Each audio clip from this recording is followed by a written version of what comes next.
Hi and welcome back to my channel. I am Koala and this is my little nook in this end of the universe. If you're new to my channel, I am a shamanic practitioner, mainly within the Nordic tradition, which we're gonna go a bit into today. But I'm also initiated into the Nustakarpa and Munaki rites within the Kiro medicine. So, this is the first video of my series about the 9 realms in the Nordic shamanism. So if you don't know what I'm talking about at all, I made a previous video with a little introduction. So this is where we are today. So this is basically my map of the cosmos, my Nordic map of the cosmos. Let's see if I can focus this a bit, if I can maybe remove my own face. So we're up here today, in this little corner here, in one of the upper worlds of the Nordic shamanism. So you can also depict this as, where am I? There am I. You can also depict this as a tree, where the upper worlds are around the crown or with the crown, and then we have the middle worlds that are among the trunk and between heaven and earth, and then we have the lower worlds that are among and beneath the roots of the tree of life. So we are gonna start our journey together in one of the upper worlds that are, the symbol of this is this rune, which is called Lagu or Lagus. So in Swedish it's Lagu, and in English it's Laguz. Don't ask me why. But so this is basically the world that we're gonna talk about today is Vanaheim, and in Vanaheim there are you can call them gods or entities, living that are is that inhabiting, though this world is inhabited by, that's the better way to say it, by Vanir or Vanir. I think the English translation is, so Vanir or Vanir. In Swedish is Vanir. So in English is Vanir, and Vanir is, there's not much documented about Vanir in particular. There are more documented about the Asir that we're gonna go into with the next video. So the Vanir that lives here, one of them is Freya, the goddess of love, but also the goddess of other things like hunting, and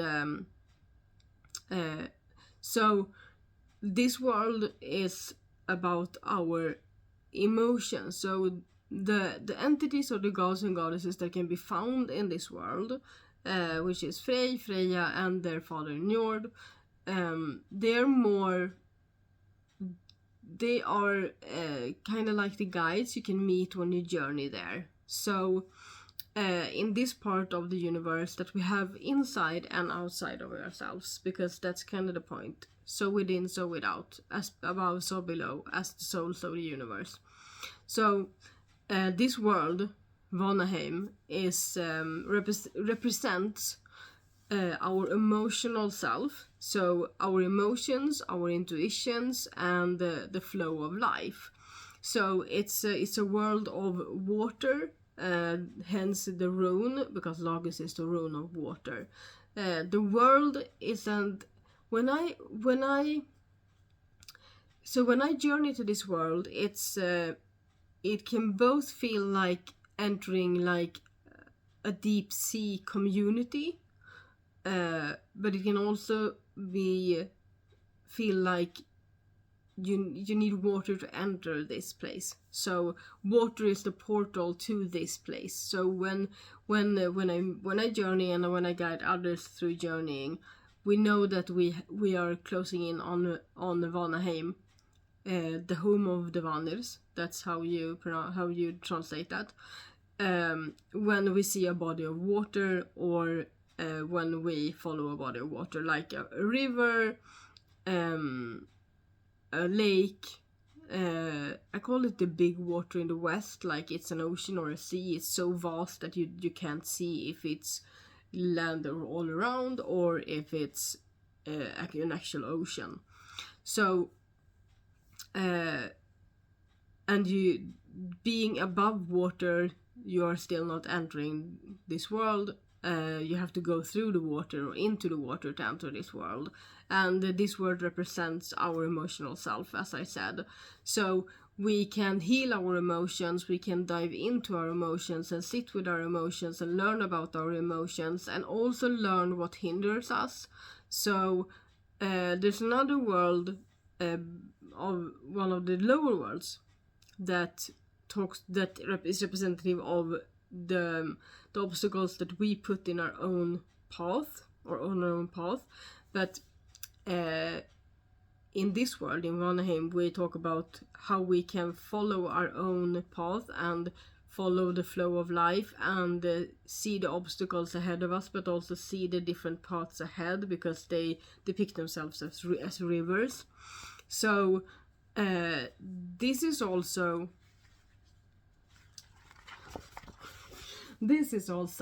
a rune spread that you can do. So when you throw runes onto this cloth or a cloth like it, and where the runes end up, it talks about your inner self or like your inner cosmos.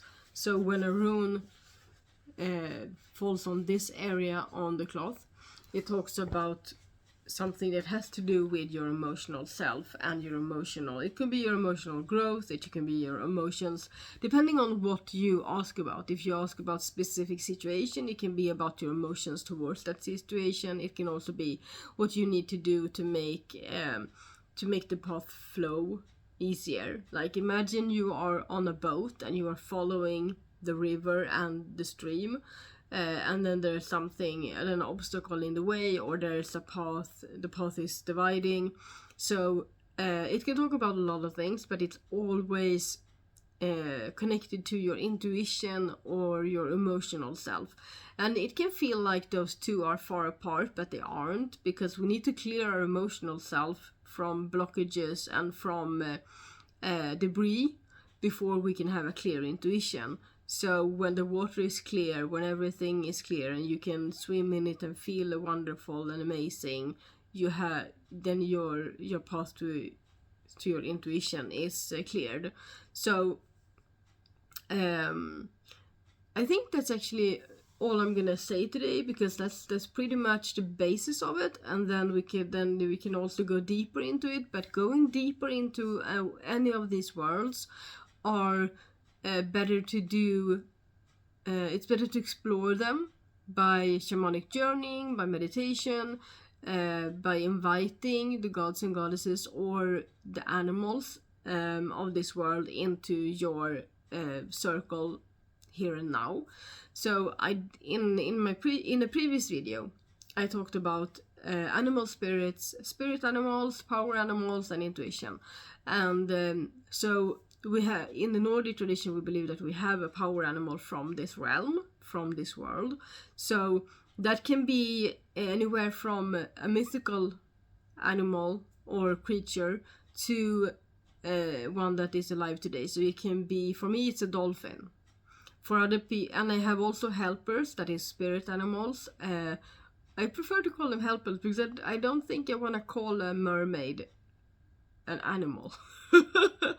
So, but that's what I mean by mythical creature. It can be any type of mythical creatures. It can be a water dragon. It can be a mermaid, a merman. It can be anything from like further back in history that has gone extinct, or it can be animals that are alive today, that crawl on the bottom of the ocean. It can be that swims, or it can be animals that are both on land and in water. Like one of my other helpers are the frog, and frogs are they can be both water and land based. And the same goes for turtles. I don't know, I am not sure about the differences between turtle and tortoise? I can't even pronounce it, guys. Tortoise? I don't know. I think I've never heard that word being spoken. I've only read it, I think. tortoise. Anyway, you know what I mean.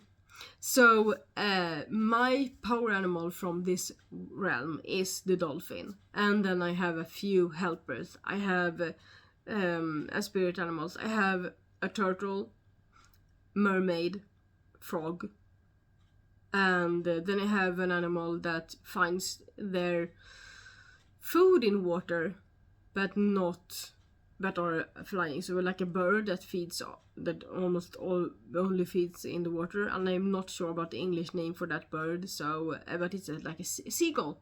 I think it's a seagull. So there's so much to dive deeper into, pun intended, and meditate with this realm, or journey to this realm. And an important thing to remember while journeying, shamanic journeying, is to always have like a guide, both like a guide. If you're new to it, use make sure that you get the help from a person that knows what they're talking about or what they're doing, so that you're not lost. You don't get lost in the worlds and within yourself. And also make sure that your first journey is with a guide, spirit guide that knows their way around all of the 9 worlds. So it's important to really use the help of someone else when you enter something new. So if you are not accustomed to the Nordic tradition, and it's like you're dipping your toe into it, pun intended, then you need someone that really knows what they're doing, and you need to make sure that you have a spirit guide that knows the realms and can explore them together with you, and help you, so that you have someone on this side, in the ordinary reality, and one in the extraordinary reality that can guide you through the experience. So one way of meditating with this and exploring this realm is to meditate with this rune, and welcome animals or spirits from that realm into your circle in the middle world, where you don't have to go deep, so that they come to you.